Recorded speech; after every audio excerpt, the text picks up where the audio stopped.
Hello everyone, I'm Fi. And I'm just a human. What have you built this time, human? Well, as you can see, I have started building the arm. Not only started, you seem to almost have a whole arm finished. Well, yeah. Now, if that was the smartest thing to do, I do not know, but here it is anyway. Awesome. So how does it work? Well, let's start with our planning phase. So first of all, I didn't have any prior knowledge on how to build a robot arm. So I did what any Gen Z engineer would do, ask ChatGPT. Of course, a great source. So the arm needs to be as strong as possible while still being able to move at a reasonable speed.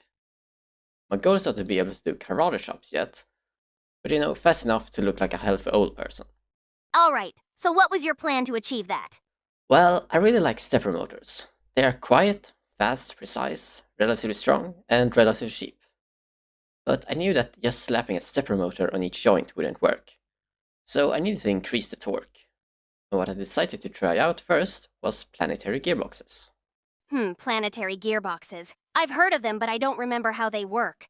Okay, so let me explain. You start out with a solar gear in the middle, which is usually connected to the input, aka the stepper motor. Alright. Then you set up a ring gear and a few planetary gears, in my case 3, but you can have more if you have space. Okay. Then you put on a disc with holes for each planetary gear. Oh, nice. But wait, why? So here's the thing.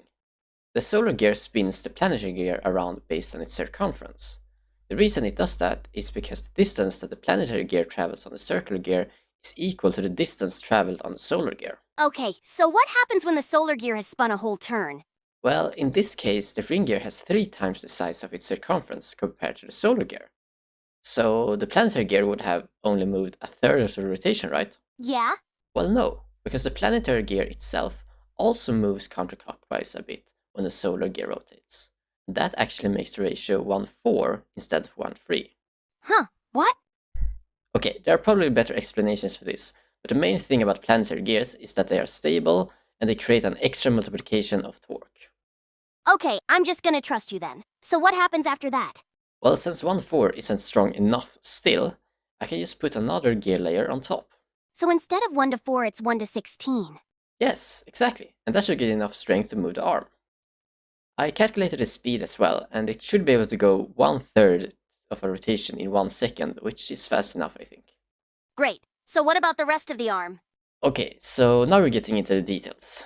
So I now had the idea for the actuator. So I started by puzzling together some stepper motor positions and gearbox positions so that it would fit into an arm as well as possible. I decided to make the arm in 5 different joints. The shoulder X, the shoulder Y, shoulder C, the elbow X, and the elbow Y. I could probably have made it with less actuators since some of them are probably not needed, but I wanted it to be able to move like a human as much as possible. Also, all gearboxes are 1/16 except for the elbow Y that is 1/4 since I don't need as much torque, and speed is much more important. Awesome. So what did you do after that? After that, I had to actually make the parts that connect everything. Now at this point, I was a bit reckless because I just wanted to test a prototype as fast as possible, so I just made some rough shapes so it would potentially work. Okay, so are we ready for testing? Yes, I think so. I'm gonna go slow though, so I don't damage anything. Testing shoulder X.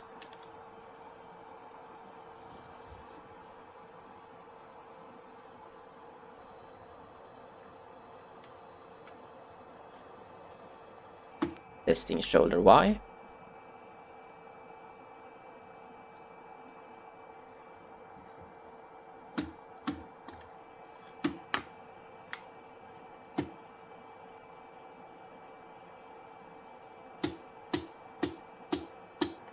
Testing shoulder C.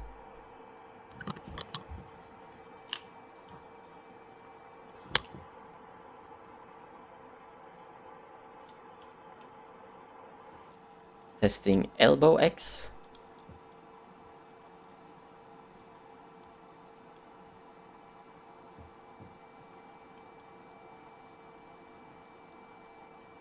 Testing elbow C.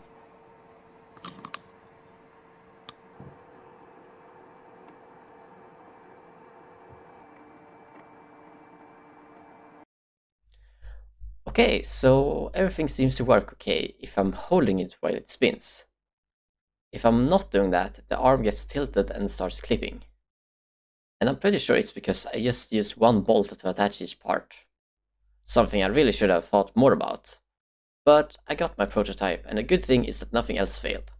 So if I can find a smart way to attach the parts to allow its weight, then I think the arm could already be pretty functional. Great, so what are you gonna do next? Well, other than working on the joint attachment, I also need to make the shape a bit smaller so it fits into the shape of a humanoid arm. Alright, but that's it for today. See you in about 2 weeks. See ya.